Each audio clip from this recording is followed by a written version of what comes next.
One of the things we're seeing in the market today is that the number of homes being sold is down about 3%. Also, the number of homes in the East Bay that's being listed is up about 14%. This is creating excess inventory, keeping prices low, keeping the competition for homes low, and homes are now sitting on the market for a longer period of time. In this video, we're going to be talking about operating in this type of environment. Now, for sellers, we're going to be talking about creating maximum demand for your home and really getting the highest price we can for your home.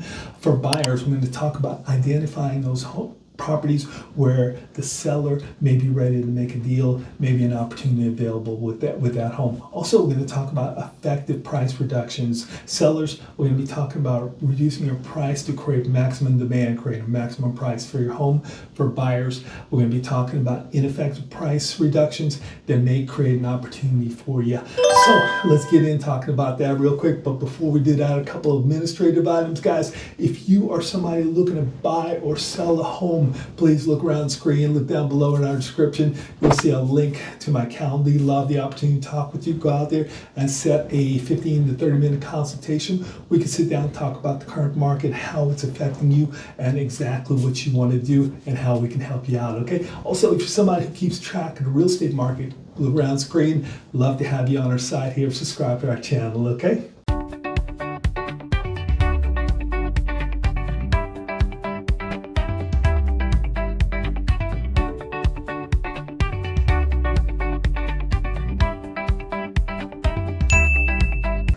One of the things you're going to hear in this video, we're going to be talking about a lot about demand.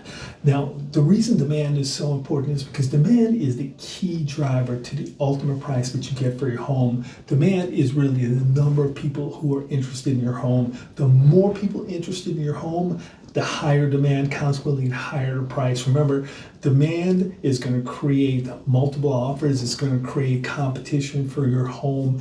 And so demand is very important. Vice versa, if you're a buyer, those homes that have who don't have demand, that's where you're going to find your best opportunities. As a seller, how are you going to create the maximum or most demand for your home, consequently getting you the higher price? Here's really an easy way of doing it. The number one way is pricing for demand. Now, there are a lot of things we can do to increase demand. We can make sure the home's in great condition, it's staged and so forth, it's freshly painted, it looks good. But the easiest thing to adjust, the easiest thing to do is really make sure we price for demand. And here's how we do it. Number one, there's 3 levels we can price at. If we price a little high with anticipation that pricing a little high is going to bring people up and get us a higher price for a home, what ends up happening, let's say we've got a $900,000 home and we price it for $1 million, okay? What's going to end up happening is buyers looking at a $1 million home are going to be comparing this $900,000 home to $1 million homes. And one of the things going to happen is this $900,000 home may not have features, upgrades, and so forth that match those $1 million homes. So they're going to move on. The other problem that ends up happening if you overprice is people who are looking for $900,000 homes, they may be very happy with this home. They're actually looking for $900,000 and below. So consequently, they never see this home. Now, the other way of pricing is really looking at comps and looking at exactly what the home should be selling for and pricing at that number. So if we have this $900,000 home and we price it with other $900,000 homes, one of the things that ends up happening is buyers look and they go, all these $900,000 homes look very similar. So which one am I going to make an offer on? Let's see which one we can get the best deal on. So what ends up happening is they're going to come in with a price that's a little bit below what you're asking for or a little bit below what your expectations are, and consequently you end up getting lower offers when you price with the comps. Now, one of the things that happens in this market is if you price slightly below, say you price that $900,000 home, let's say you price at $800,000, what's going to happen is buyers are now going to be comparing your $900,000 homes to $800,000, and they're going to go, wow, this home is such a deal, and they're going to look at making higher offers. It's going to create demand. You're going to have more buyers coming and looking at your home. That multitude or that increase in buyers is going to result in a lot of demand. Also, 900,000 $1 million buyers and so forth that are looking at this home.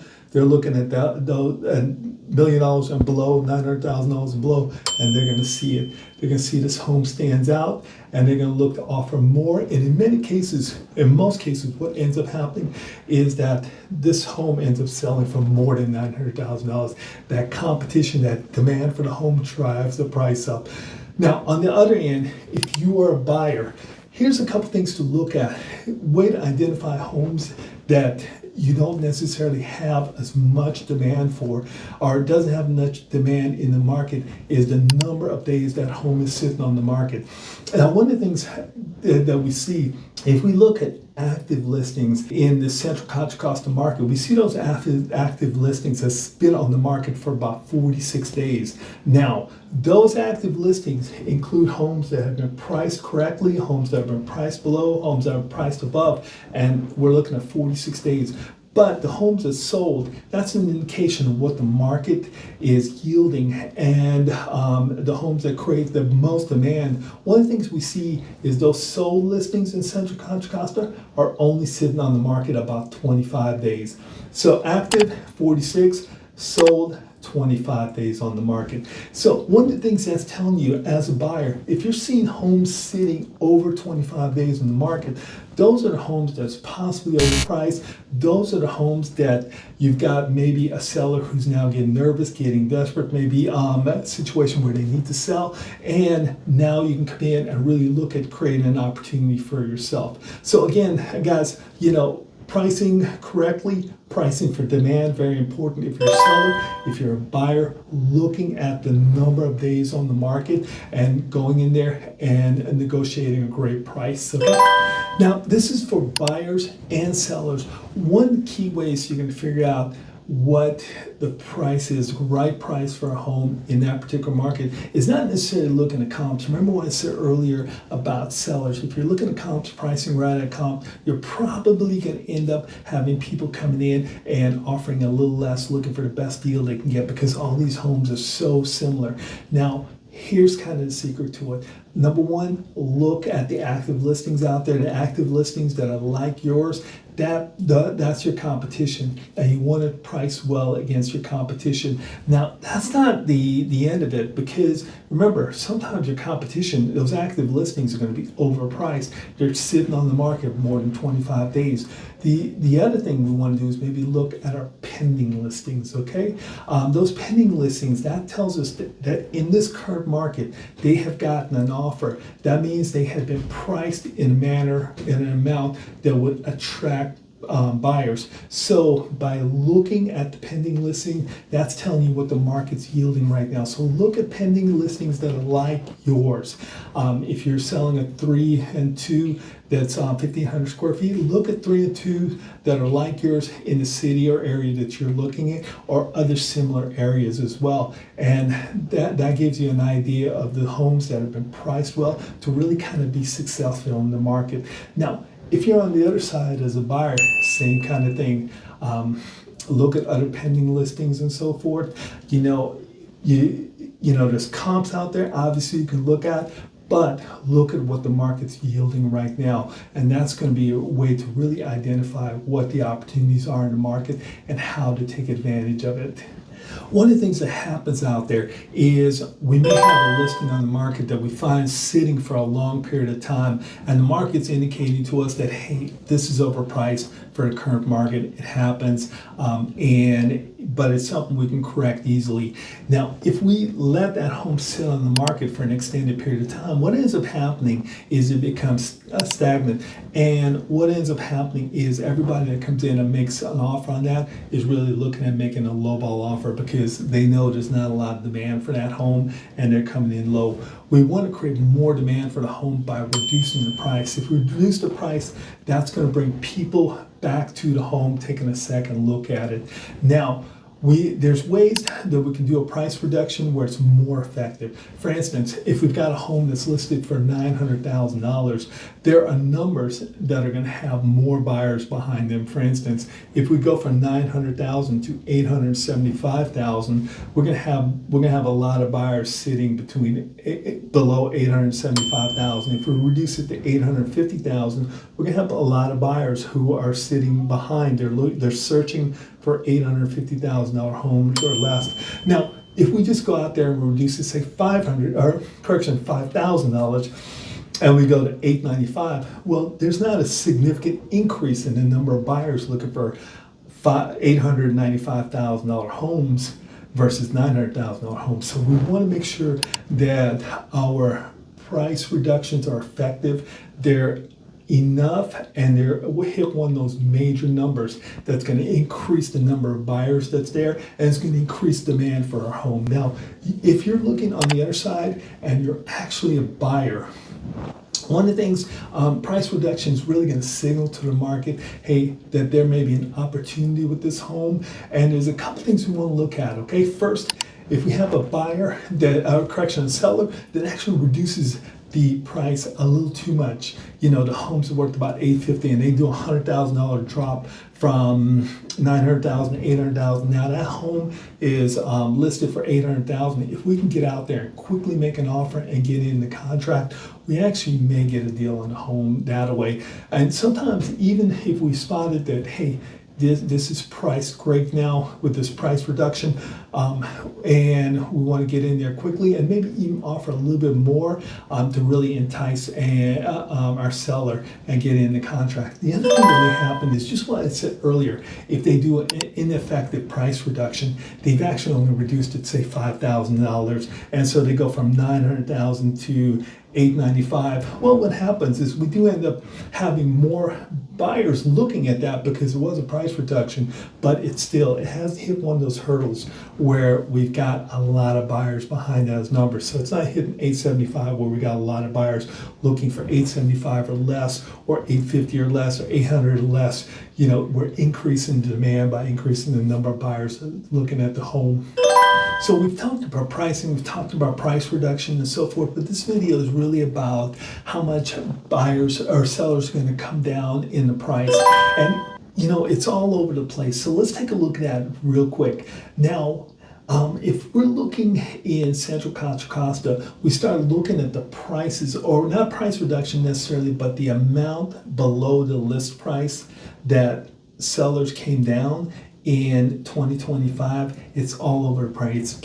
It ranges from a couple $100 all the way up to $580,000 in 2025. Now, the percentage, we're looking at a percentage of about 3.53%. So if you're looking in Central Contra Costa County, you're looking for an average price home, and you're making an offer below that at about 3.5%, 4%, and so forth, and you get it, you're probably doing well. And anything better than that, you're doing really great. Now, in overall Alameda County, overall East Bay, where we start talking Alameda and Contra Costa County, we're seeing, again, price reductions vary, or the amount that the homes are selling below the list price, the amount varies again from about a couple $100 all the way up to $599,000. Now, the percentage, average percentage that homes sell below the list price is about 3.98%. So again, when we start talking Central Contra Costa, 3.53% below list price, and when we start talking overall East Bay, 3.98% below list price. So if we're doing better than that, we're doing great. Now, guys, here's a couple things we've talked about today. Remember, price your home. If you're listing your home, price for demand. Look at pending homes out there. Demand is going to bring more people to your home. It's going to create competition for your home, and demand for your home. Higher demand equals higher price. If you're actually on the buyer side, if you see homes that are sitting out there a long time, they've been on the market more than average of homes that have sold. There may be some opportunities there. It's also looking at price reductions, ineffective price reductions for buyers. That creates an opportunity for you. For sellers, you want to make sure that you're reducing your price enough that you're going to put yourself in one of those hurdles where there's a lot of buyers behind that, and it's going to create more demand for your home. Also, looking at how much buyers, how much sellers come down. In Central Contra Costa, again, we're looking at about 3.58%. Overall East Bay, almost 4%. So when we're looking at a home, we're looking at something that there may be an opportunity there. We start looking 4 or 5%, so forth below the list price. We're doing good, okay? Hey guys, again, as I said earlier, if you're somebody who's in the market right now looking to buy or sell a home, look around the screen. You can see our calendar link. Love an opportunity to talk with you. We can set up a free consultation anywhere from about 15 to 30 minutes. Sit down and talk about what your goals are, how the market's going to support that, and what we can do for you, okay? Hey guys, have a great rest of your week, okay? Take care now. Bye-bye. Hey guys, how you doing? Hey, if you're looking to buy a home here in the East Bay, look around our site. You're going to find our home search site. Go out there free of cost and find your dream home. We're posting homes daily in all locations in the Bay Area and all price ranges. Also, if you're selling your home, also go out there. You'll see our home evaluation site. It will keep you updated on what your home's worth. And if you're ready to talk about buying your next home or selling your home, click below and you'll be able to set up a 15 to 30 minute consultation with us, okay? Reach out to us directly also with a phone call. Thanks now. Bye-bye.